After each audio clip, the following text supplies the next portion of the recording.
And it is time for your weekly dose of Shadowhunters discussion.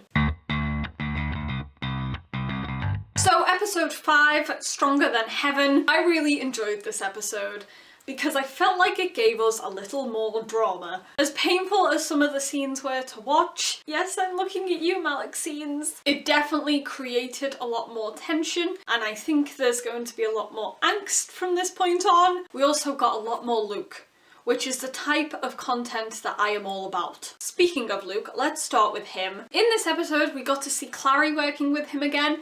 I have said it before, but I really love getting to see scenes between Luke and Clary. What I particularly loved about this episode is that Clary opened up to him about what actually happened with Jace. And I am so glad that Luke is the one that she finally told the truth to. It just reiterates how much she trusts him. He has been this father figure in her life, and she knows that she can trust him with any type of information that she can't share with anyone else. So she admits to him that something hasn't been quite right with Jace since the incident at the lake happened. The reason why she tells Luke is because she wants to go and see Cleophas. Clary thinks it's a good idea to contact Ithoriel. That meant that we got Cleophas back in this episode. I was really happy to see her again because I really love her character. She's been through a lot. It was nice to see her on the farm. It's very interesting that she can no longer contact the angels. I don't know whether we're going to get more of her storyline in the future. Hopefully she gets some sort of resolution to what's going on.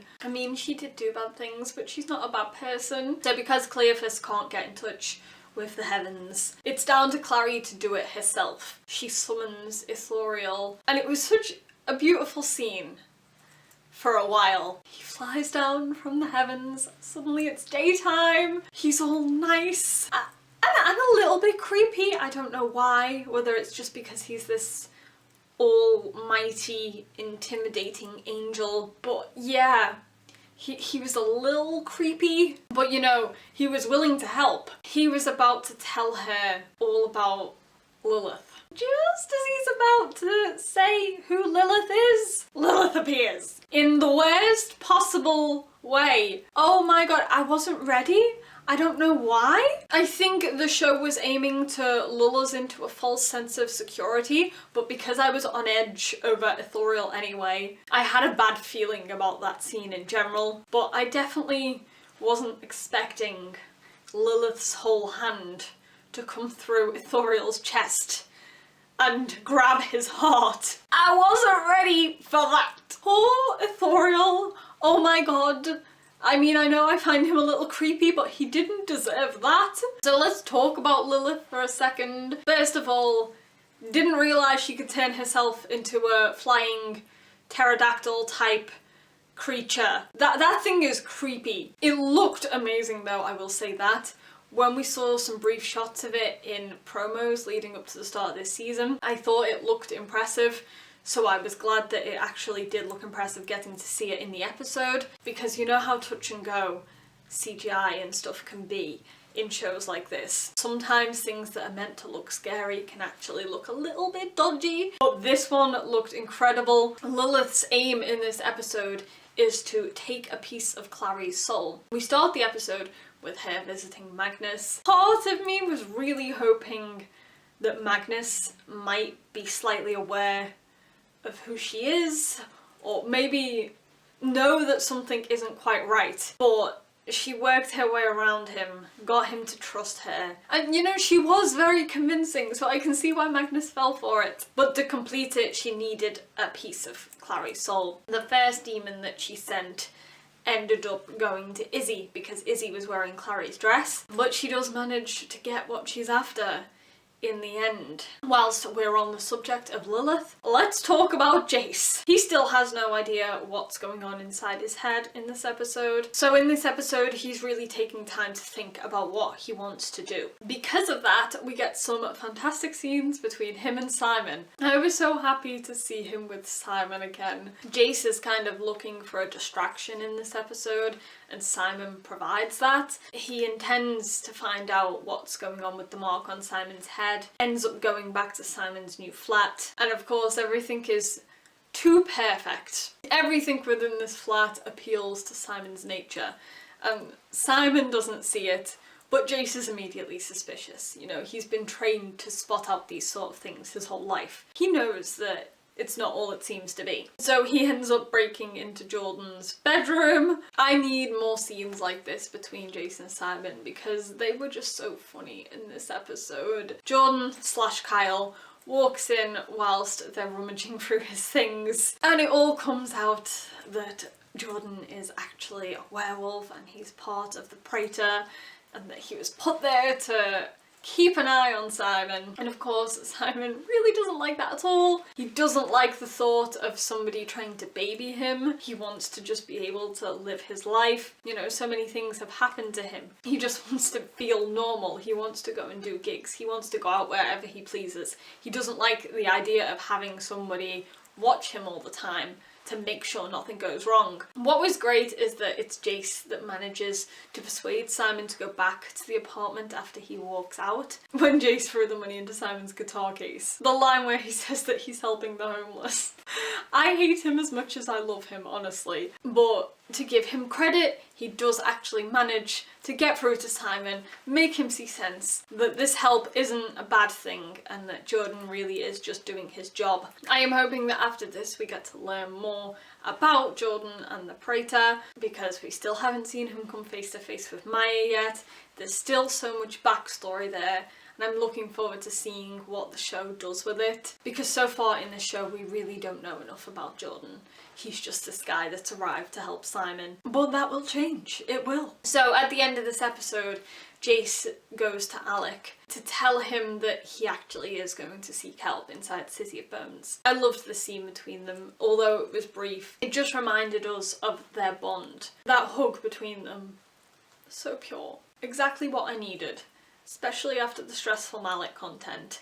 I needed a nice para-bro tie moment, and that is what we got. So Jace has finally accepted that he needs help. He tries to find Clary so that he can tell her what he's decided on. He calls her, but of course she doesn't pick up because she's just had all of the drama with Ithoriel. He is in the bar while Simon is doing his gig, and Lilith shows up, makes him drink that potion with a bit of Clary's soul. So yeah, he's about to forget that he ever even loved Clary. Poor Clace really cannot catch a break. I have no idea where this storyline is going to go and how long Jace isn't going to be in love with Clary for. Who's going to fix it? I don't know, but I'm looking forward to seeing what happens. Elsewhere in this episode, we also have Izzy going on a date with Dr. Sexy. As much as I didn't really want this storyline to be a thing, because I didn't see the need for it, I did actually find it quite cute just because I got to see Izzy relax, let loose for a little while, just have a nice evening. She deserved a night off work. I mean, it all went to shit in the end because that demon that tried to attack her started multiplying and stuff, but you know, for a while it went well. Izzy ends up going through Clary's clothes because she wants something mundane to wear for this date. I am assuming that is why the demon came to her, because the demon was told to track Clary's scent. But she has her date with Charlie and it does go well at first, but you can see that she feels slightly awkward when he starts talking about work and he's asking her what she does for a living. Because she normally dates either Shadowhunters or Downworlders, she's never really had to come up with a cover story before, usually because Shadowhunters just don't go near mundanes. So that part was kind of heartbreaking, seeing her have to pick excuses out of thin air. Poor Izzy, she deserves so much in this cruel world. At the end of the night, Charlie offers to take her for another drink, but of course her bracelet starts glowing to say that there's a demon near and she has to run off. That fight scene between her and the demons, okay? Right, the date was cute, but that fight scene was cuter. Izzy at her best, doing what she does. Yes, I aspire to be someone who can take down multiplying demons in a killer red dress and amazing shoes. I mean, she's just perfect, really. Charlie didn't want to leave her to walk alone, considering all the deaths that have been happening in the area. Courtesy of the owl, Jace, So he followed her into the alleyway. I loved that when Izzy saw that he was coming after her, she quickly broke her heel. That was some good thinking, it really was. He takes her to get stitches. They have a nice moment in the hospital. Izzy is clearly happy, and although she didn't originally want to go on this date, you can tell that she enjoyed herself. So, you know, I'm happy that she's happy, but I still don't think it's going to go good places. Still don't know whether I trust Charlie completely, but I think if he really is an innocent mundane, he's not going to last long. Something bad is going to happen to him. Either he's going to die or he's going to be turned into something he doesn't want to be. Just because there really isn't a future for him and Izzy. So yeah, still don't know what to think about Charlie. I mean, so far he is lovely and he is beautiful, but I worry about him a lot. I also just don't want Izzy to get hurt. So onto the more painful side of this episode. Let's talk about Malik. There were some really good Malik things about this episode, and then there were some tense things. The scene at the start was adorable until Alec asked to move in. It started so well. He was wearing one of Magnus's shirts. They were happy. It was great. Alex said he wanted to move in. Didn't go so great. I completely understand Magnus's reasoning behind saying no. He knows not to rush into things. He doesn't want that for Alec. So, you know, his logic makes complete sense, and I understand why he didn't say yes to Alec. After he leaves, Alec starts eyeing up the box that Magnus was looking in. We knew straight away that Alec was going to go rummaging in that box. Alec? No! So yeah, he went digging in Magnus's personal box. I won't lie, I let myself get my hopes up just a little teeny tiny bit in this episode. I thought that maybe we might get a little mention of Will Herondale. I just thought.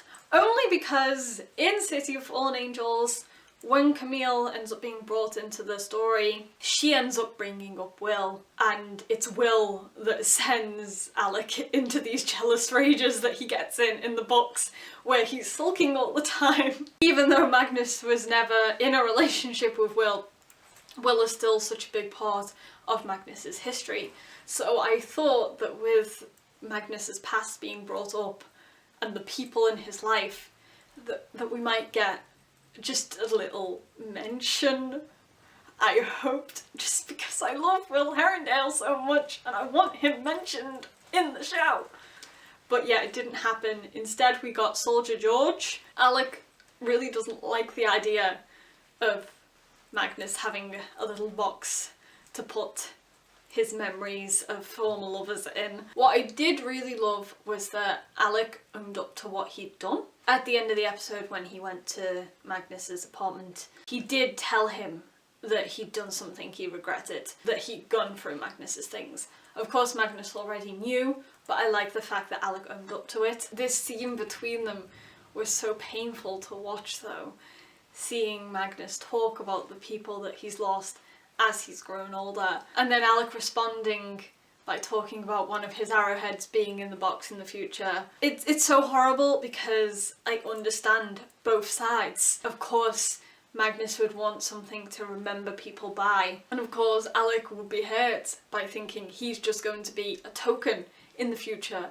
There's just going to be something of him that remains a part of Magnus's life and not him himself. So yeah, that confrontation between them, oh, it was painful. It was. I won't lie. When they had that little kiss and makeup session, I knew that wasn't the end of it. You could tell by the look on Alec's face. He kind of just dropped all emotion, and that smile that he had on his face was blank. There was nothing to it. Whereas in the books, I think Alec does get jealous of Magnus's former lovers and stuff. In the show, I feel like it's not so much based on that, but it's more revolved around Alec not liking the idea of him just being a memory in a box. I mean, either way, it's still going to lead Alec down the same road as it did in the books. I was really hoping that we'd be able to somehow avoid this plot in the show, just because I absolutely hate it. And when I was reading the books, it brought out so many sides of Alec that I didn't like. He was one of my favourite characters, but this storyline showed so much of an ugly side to him. I hated him going behind Magnus's back so much. I hated how much he was sulking about things and he just couldn't accept that Magnus was immortal and he wasn't. So I'm definitely not looking forward to seeing that in the show. I really don't want Alec to become that Alec because it hurts. But I understand it's part of their relationship. We do have to deal with the immortality at some point. Things have been going too well for us. We knew we were going to get drama, so we have to go through it. It's just gonna hurt a lot. But coming back to George for a little moment, I am wondering if this is going to be somebody we find out more about. I know Magnus said that he'd been dead for over a century, but I know in the books Alec kind of does focus on Will a lot, and he does bring up some snidey remarks. So I'm wondering if show Alec is going to bring up George in the same way book Alec brought up Will. Either way, I think we're going to be digging into Magnus's past a lot more. At least I hope so anyway. Still gonna hold out hope for some references to the infernal devices. Still want Jace to end up in the Silent City just so we can see Brother Zachariah. Please, I am begging you.